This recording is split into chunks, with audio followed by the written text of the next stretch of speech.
All right, Caleb, the camera's going. Let's see if I can get me in this motherfucker real quick. All right. Let's see. All right, so you like the angle of this one? You want me to drop it down? Oh, we can actually see how we look. So if you want to give some, again, like I said, all this is going on YouTube regardless. So. I think it looks fine. Okay, perfect. Let me grab my phone. So you know me, at the live ends or some technical shit, I'm just gonna go back and forth. But I keep talking. But nah, welcome back to the channel, man. So last time we talked, how many comps did you have? You had 1 or 2 at the time when we first talked, when I first brought you to the channel. Yeah, so I had only had 1. And now you have 3, 4 or 3 right now. 3. All right, cool. And the reason why I wanted to bring you back, well, 1, to give myself and our audience an update, and also 2, to just see where your mindset is at as far as competing. But so with that being said, so since you've done 2, well, how have you been since you last came to the channel, bro? I've been good. Just been training consistently, trying to train smart. Had a few hiccups for my prep in June. Came out not as strong as I wanted, but still put up some numbers to show me where I needed to work. And then in September, I that was kind of like full circle. Everything kind of came together there. Didn't miss a lift. Energy was great, and you know, all the technical like flaws that I had in June were all fixed, and that's really what it's about. Is you know, fixing those technical flaws in every meet. Like obviously winning is great. You know, I'm blessed to be winning and, you know, be where I'm at. Competing wise? Yeah, competing wise.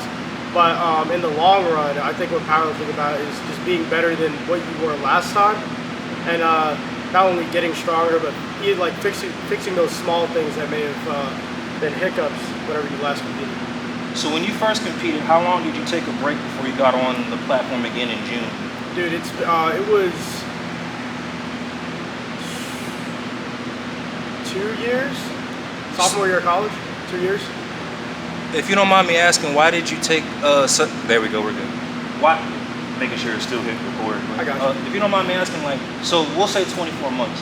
So you took a 24-month prep, right? Yeah. So if you don't mind me asking, like, why did you take that long of a break? Obviously, if y'all go back and watch the lives, nah. But if my audience sees you during the competition, like, you put up some substantial numbers, not only in June, but also in, what was it, September, right? Yeah. So, why did you take 24 months? Like, was that, you know? It wasn't really planned. Okay. I was mainly at the time just working to work out. I didn't really have the same kind of passion I have for it now. What, for powerlifting? Yeah. Okay. I think I talked about this in our last interview, but I think I started training seriously, like powerlifting style, like later into like sophomore year of college, up until now. Mm-hmm. So that's part of it, and the other part is I'm a big ego guy. I don't want to say I have a big ego, but I'm very hard on myself. Okay. And I just didn't think like I was strong enough to step on the platform and be confident, like again. You know, so you set a certain expectation for yourself, and give or take, it took you about 2 years for you, for your personal journey. Yeah. So with that being said, when you got on the platform in June, like, what? Not comparing, but were you more satisfied with your performance with what you did in June than what you did at your very first comp? So actually no. Well, you were more satisfied with your first comp than the one in June. Yeah. Okay. And I'll tell you why.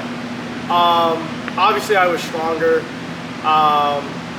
but it was all about walking in there with confidence. My first ever comp, I felt like I was super confident, even though I didn't do as well. Like by far I didn't do as well, but the energy I came into June with, I felt like I was walking with like a false confidence, and you know it worked out. But like I think that's a big part of like why a certain weight didn't move the way I wanted, and then when it didn't, that would kind of put me in a deeper hole. And I'm not gonna lie. Shout out to Jay. He kind of kept me grounded during that meet. He was like, after bench press, bombed my second and third attempt. Going into deadlift, he was like, you got this. We still have deadlift. This is your bread and butter. Just ball out on deadlift and you got it. And what were your main concerns as far as the lifts? Like, which lifts were you more concerned with? And the only reason I asked that, y'all, phenomenal squat, phenomenal deadlift. In my mind, a phenomenal bench, especially for his age, height, and all that other stuff. But what, as far as competing, like, what lift-wise, what were you mainly concerned about? In June? Yes, we'll say the one in. You did perfect. You did perfect in the one in September. Yeah, Get off the tape. No, let me stop. Yeah. I guess in June for me, it was definitely a squat. Okay. I felt like during that entire prep, I wasn't squatting as deep as I needed to anyway. Like I definitely, depth-wise, and obviously, like kind of seeing like those flaws that I guess I didn't work hard enough to fix them or work in time to fix them. It definitely showed itself in the meet because I got called back for 2 squats as well. But I got. But you got on the board though, right? I did get on the board, so I missed my first squat, got my second, missed my third. So I'm gonna go ahead and say, y'all, I promise you, I do and don't care, but do you? I'm not a competitor. Gonna go ahead and state that now, but I do feel like there was some with that meet, not all of them. Yeah. I do feel like there was a level of bias, and that meet, to an extent, I feel like was a mindfuck to me. And this isn't me throwing shade. This isn't me being bitter. This isn't me. It's just based on what I saw. It was kind of like, and only reason, not just for you, but I swear, one of the guys I would comment, he brought it to my attention, but it was just like, they have red lighted like 6 people back to back. Yeah. That's why I was like, yeah, it kind of makes you wonder what they're looking for, right? But I mean, but that's just me again, y'all. I'm not a competitor. I'm not a judge. I know judge and meet directors, they all have the final say, so cool. But I mean, that with what you just said, you might have ran into some BS. But anyway, continue. Yeah. I might have ran into some BS. But I guess another part of it is too, like I said, I hold a high standard for myself. So I guess like overarching goal, like just using June as an example, I don't want to be in a position where anything like standard is ever questioned in my list. So I want to get to that goal where depth impeccable, bench max stability, pause undeniable, no bounce off the chest, deadlift all the way through the hips. I want to get to a perfect standard. So even if I am running into BS, there's literally no way to deny, like what's that mine. The lift was complete, the lift was good. Well, you have more positive. I'm a big crybaby, y'all. So anyway, but no, you definitely did your thing. So allow me to say this from one, and this isn't even identifying the phenomenal. That dude came in 8 in September, but I've watched you like ever since this gym opened, with the minimal equipment to the max equipment it has now. I've watched you come in here every night, regardless of the bullshit you may have dealt with, school, work life, whatever. You still came in here and you gave like your best effort on the lift. And I feel like not just you, I'm gonna say Vaughn, I'm gonna say Pharaoh, I'm gonna Juice, like all y'all, like with what you guys have put into powerlifting with minimal coaching at the time, well, even you still don't got a coach. Yeah. It's like, to me that's inspiring, especially with the age that you guys are at. I feel like, and this isn't me TIP riding, I only say this because how young he is, but that there's a future for powerlifting because of what these young men they contribute to powerlifting. So that's why for me it was just like seeing that. But like I said, I'm gonna say all this for the June meet, then we're gonna move to the numbers you did in September. I got you. I feel like that was the first time, to me, the human element really came into play when it came to powerlifting. And again, I feel, doesn't mean it's correct, I feel like in powerlifting, again, like you just said, as long as you meet the standard with death, bench, or hinge, or whatever, on whatever lift, you're undeniable. You cannot deny strength. But again, to me, that was the first time I saw the human element when it came to powerlifting. But regardless, you still went out there and you did your thing. And again, it didn't discourage you from coming back on the platform in September. Yeah. So with that being said, what did you take away from June to where that you brought in September? What did you take away from June so you knew not to do it for the meet in September? So in September, for this prep for September, like coming out of June, I knew for a fact that whatever was going on with my depth had to be fixed. Like, okay. So tempo squats, low box squats were a big part of early program.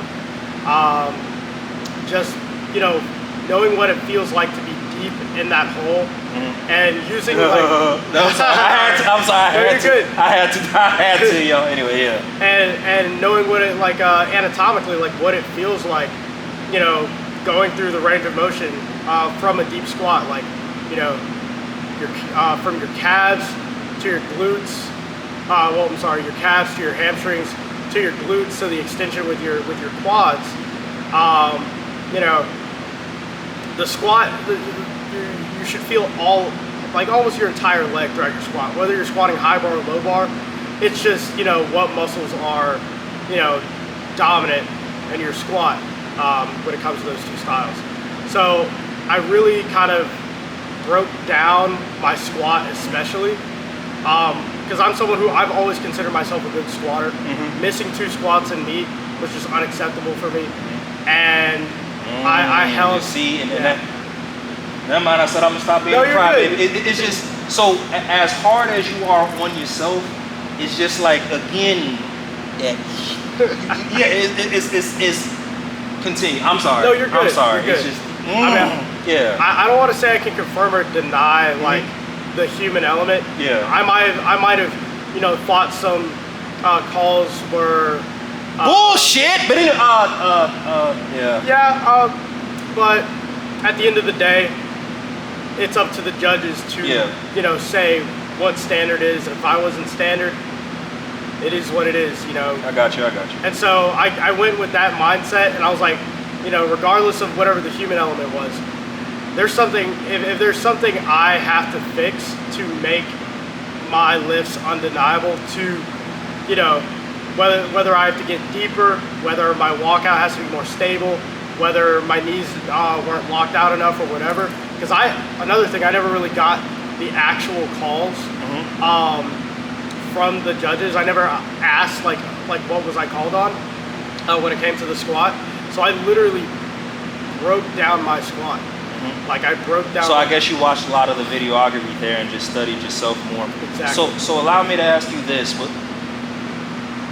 was it just a squat? And the only reason I asked, make it make sense. The only reason I asked this is because, again, based on what I'm hearing, you had every faith and confidence in your bench. You had every faith and confidence in your deadlift.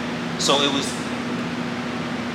was just that iteration of squat where you were like, all right, let me tweak this and then continue my regimen for bench and deadlift. So ironically, I switched up my bench too. So one thing I took from June is that I can't sink anymore. And I'm humble enough to say this. I don't think my leg drive is powerful enough to sink. To be a successful sink bencher. Okay. So I've stopped sinking, and I transitioned over to soft touch. Okay. And it made my comp style bench blow up. Okay. And so I went from a 357.8 bench in June to a 391.3 bench in the span of 2 months. Okay. In comp. Obviously, like I've hit various numbers in training, but in comp, you know, that's about like a 40-ish pound increase. Okay. You know, so I started soft touching. I even deconstructed my foot placement on bench, and that's like a big thing for me. Like, I'm super hypercritical, so if something didn't go my way, I will deconstruct it, and I will turn it into something that will benefit me. Gotcha. So last thing on the one in June, so you made some connections and talked with more people in our community after that comp. So with that being said, the people that you met in the community, do you feel like that also contributed to what the performance you did in September? Oh yeah. Okay. Shout out to Kev. Kev really helped me. Not like it wasn't really coaching, but he really helped me with a lot of tips. On which one? On all of it, or just in like? So it was, like between squat, deadlift, or it was mainly squat and deadlift. Okay. But he really helped me on my squat. He gave me some tips on deadlift too that really helped me, especially with the lockout. So I don't know if you noticed during September, I don't start as close to the bar anymore. I kind of, I bend my knees a little bit more, and it makes the pull off the ground a little bit harder. But that extra energy and that extra bit of tension for the lockout is worth it. And so I want to thank him for that, because he really. So maybe not a level of mentorship, but something you learned through brotherhood and fellowship in powerlifting. I'd say, because he's more seasoned than I am. I'd call it a mentorship. Okay. I wouldn't call it like, like a coach athlete relationship, because he's still competing himself. It's not like he has time to look at everything I do, but I do appreciate what he did and what he saw. He was like, if you did it this way. So the only reason I asked Noah is because, again, you have been doing a lot of shit on your own. So yeah, I'm pretty sure having that knowledge and that level of critique actually kind of like felt good, and it was a critique that you didn't have to question. Yeah. If that makes sense, Yeah. Yeah. All right. Shout out to Kev. Oh yeah, no, Kev. Yeah, Kev is great. And what was I saying? No, my fault. Just everything. So the original question was, everything that you took from the June meet, brought it to the September meet. I started with like, hey, I had noticed that you had met some more people in the community. So with that, with the interactions, shit from June, did you take that with you to the comp in September? Yeah. Yeah. So the biggest one was probably Kev. Like we've met before, and we've chopped it up before. But definitely after June, we did get a lot closer. He got the chance to watch me compete, and then you also got to watch him compete too. So y'all felt like y'all were feeding off each other in that comp a little bit. Off of September? Oh hell! Yeah. Especially during bench. Bench, I was definitely feeding off of Kev's energy. He was really excited for bench. Yeah, dude, it was definitely he gave me. He was a good example, especially he's a great squatter, phenomenal squatter. His depth is the kind of depth I'm trying to get to. His depth is undeniable. Him and Brandon have really... Shout out Brandon. Him and Brandon him and Brandon have phenomenal depth on their squats. Two different squat styles, by the way, because Brandon, he's kind of squats more similar to me, kind of like tempos it in and then busts out the hole.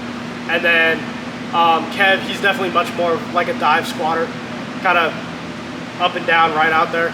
Gotcha. But both their depths, that's that undeniable. Yeah. See, that's kind of. So allow me to ask this: with the energy that you were around, again, do you feel like it? Okay, all jokes aside, outside of you not doing the 9th or 10th or whatever, you did perfectly at that meet, like, and you knew without anybody even telling you, like, hey. Not only did I meet my expectations, you made some state records, right? Yeah. So not only did you meet your expectations, you went above and beyond it. So with that being said, do you feel like with everything that you accumulated in training from the community, do you feel like that was probably, out of the 3 that you've done, the most satisfactory meet you've done so far? I'd say yes. This is the first time I've ever had a perfect dots at a meet. I say perfect dots as in, like, if I went for my 3rd attempt on deadlift, I would have gone 9 and 9. Okay. I went 8 out of 8 attempts because it was my choice to. But that is the best dots like I've had at a meet. So not only was it a dots PR, by maybe 3 points, it was a dot score PR. It was a meet total PR, and it was a meet squat, meet bench, and, well, no, not a meet deadlift PR. Yeah. And I broke the deadlift junior state record.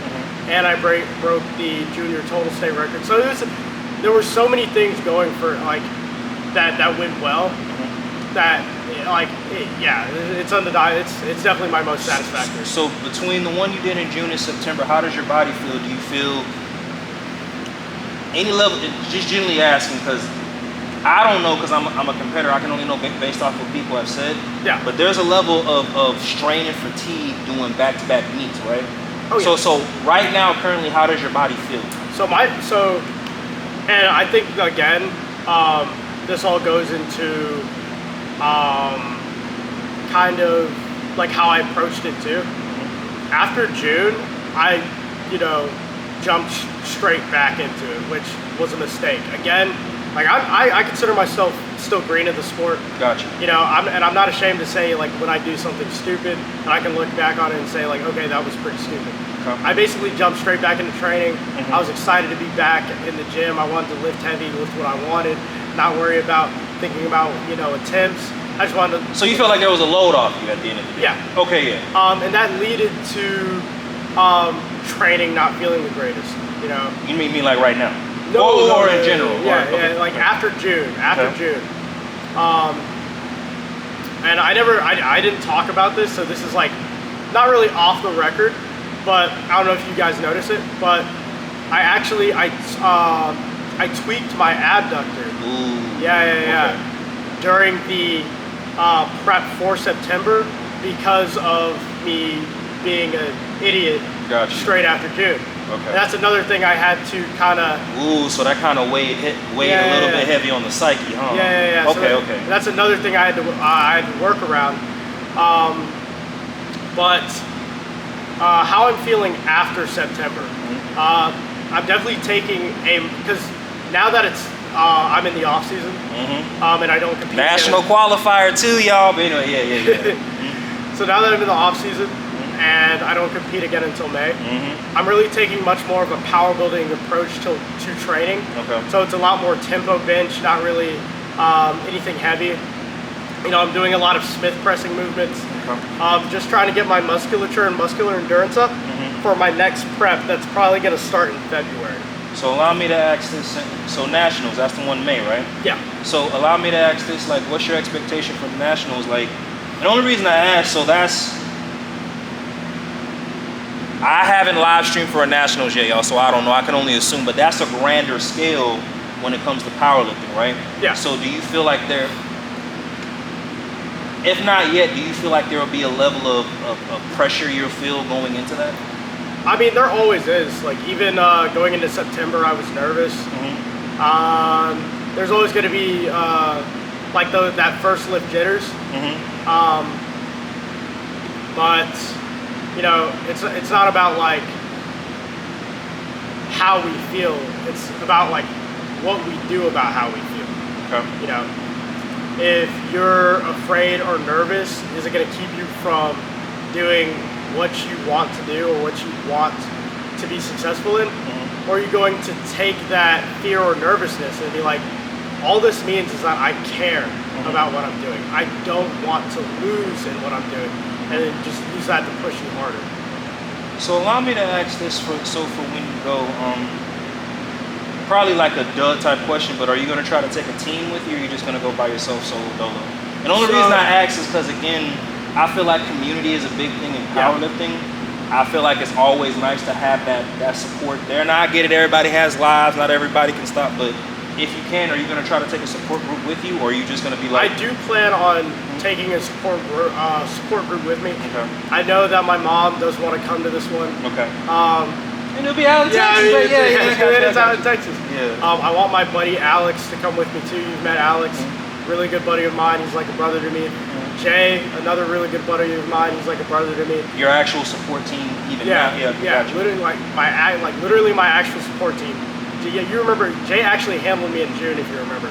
No, I remember. Yeah, because I wanted to be part of the social media team. I'm trying to. Yeah, exactly. I got you. So, if I could bring that group of guys, ain't no stopping you during the meet. Oh no. Okay, I believe you. Okay, I believe you. So allow me to ask this. So your perspective on powerlifting, regardless of what that perspective is, it was around holiday time when I first interviewed you, when we first met and everything.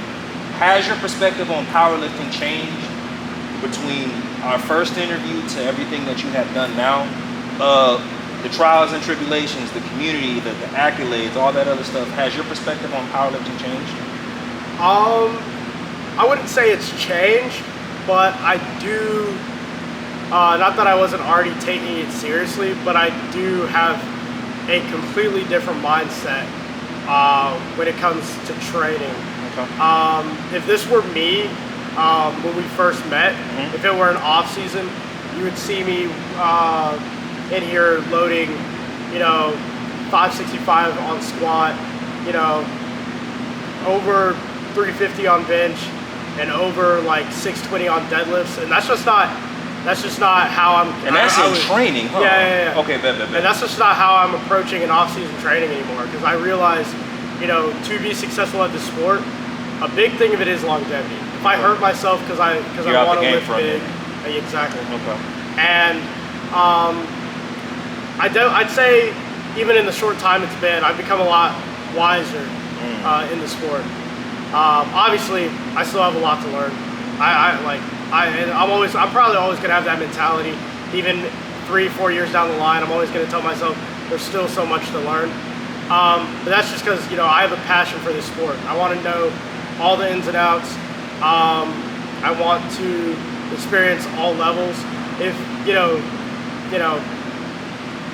whatever the forces are willing, if I even make it to the international level someday, maybe compete in the IPL or the IPF. So you want to go over there in France and now let me say, yeah. But if I ever get those opportunities, like that would be phenomenal. So I really, however far the sport can take me under any federation, I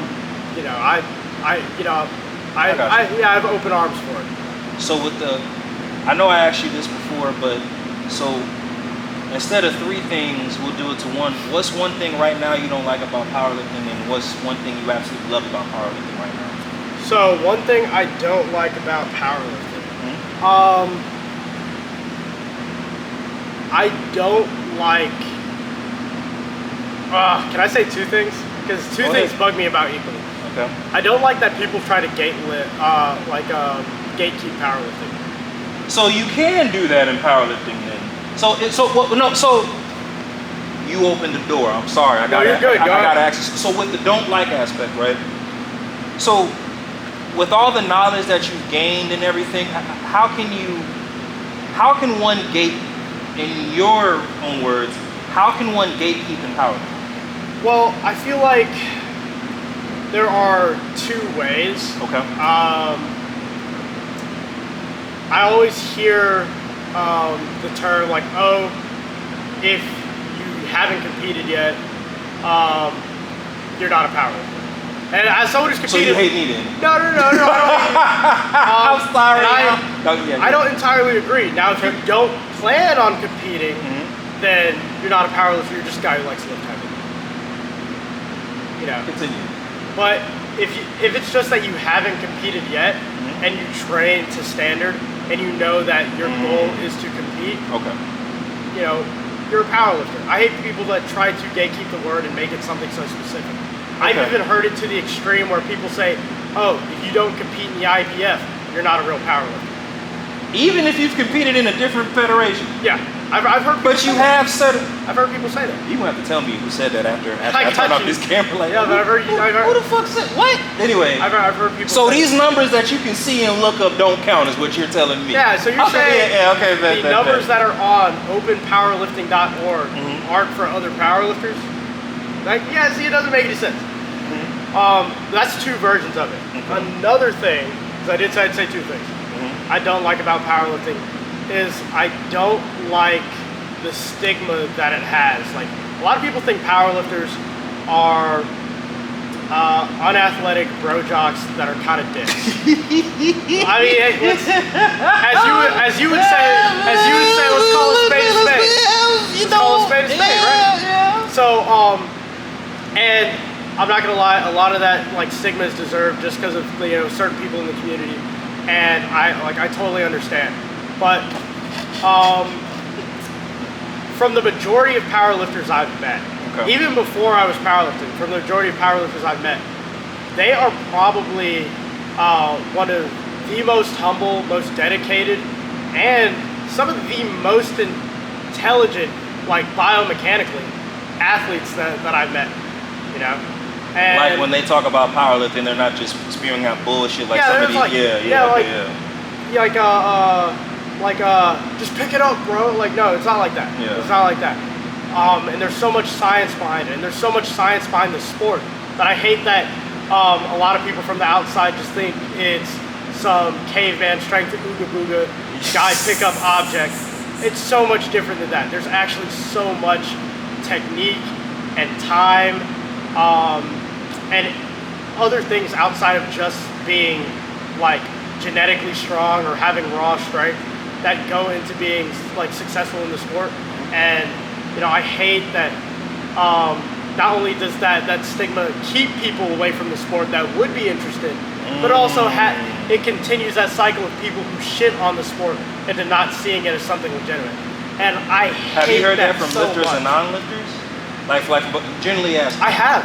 Like people I met in the gym, especially like I would say I heard it a lot from people in the gym. I've heard it from a select few that are more in the like bodybuilding circle. Okay. That they have that opinion on powerlifting, and then most they consider bodybuilding a sport, but it doesn't have a metric to measure by. But anyway, shade. And then, yeah. But I mostly hear it from people outside of the lifting community. Let's say they're maybe fans of other sports, and they just don't see the appeal. Do they have the physique of a loading dock manager? Not always. Okay, yeah. Not always. Okay, not yeah, always. Yeah. But and so I kind of want to destroy that stigma. Yeah. Okay. That's why I like even in the gym, outside of the gym, I like to portray myself like intelligently. Even when I'm talking about lifting, I like to speak about it like it's a science because it is. So that's two things I hate. So how about this? Since you said that, instead of one thing you like, based on the dislike that you just mentioned, what's something you want to contribute to powerlifting? Something either positive or beneficial. Positive or beneficial. I want people to know that besides where you stand like financially, where you think you are with your strength, I want to be that example of someone who people can look up to know that they can, you know, say that, oh, we can do this too. You know, because I do this without a coach. You know, I don't, at least in my opinion, I don't think I make money enough comfortably, especially with the other things I have to spend money on, to spend money on a coach. And I think when people see someone or hear about someone who's made it and is consistently getting stronger and consistently putting up numbers, and they're like, oh, this person doesn't have a coach, and they're able to contend in nationals and states, and you know, win out like local meets too and all that. They're like, you know, maybe this is something I can try. Maybe I'm not too weak. Maybe I don't need a coach to just try it out. And I really want to open people up to it. Open people up to the sport of powerlifting for different avenues too. I honest to God believe, I apologize. No, you're good. I honest to God believe, again, with where your health is at, how young you are, you're gonna, with what you just mentioned, you're gonna bring 100 times that. You're gonna bring more of that as you get older, because again, right now you're still going through the experiences of powerlifting. Yeah. I would just say don't forget your goal. Please don't, because again, as the younger generation, there's so much that you guys have to give to us that we have to learn. I feel like you are going to run into a bias from the old heads and all that other stuff. Like, the only reason I say that, I never thought the young man that, what was it, that was 729, right? Yeah. The young man that deadlifted 729, I never thought I would see somebody do that at a young age. I just didn't, but hey, I know, right? that was my ignorance. That was incredible. That was my ignorance, and we saw it. I said all that to say this: with your intentions and what I think that you're gonna bring to powerlifting, don't forget your goals, and I promise you, you'll be just fine. So with that being said, as a competitor, whether it's to our community, federations, or whatever, is there anybody you want to shout out real quick for this interview before I end it as far as the videography is concerned? There's a couple people I want to shout out. I want to shout out my buddy Jay, who really helped me out during June. It was kind of the re-emergence of my passion for the sport, and really helped me lock in on what I need to fix. Again, I wanted to, I'll shout out Kev one more time, really helped me with my squat, especially when it came to depth, and also helping out with a temp selection.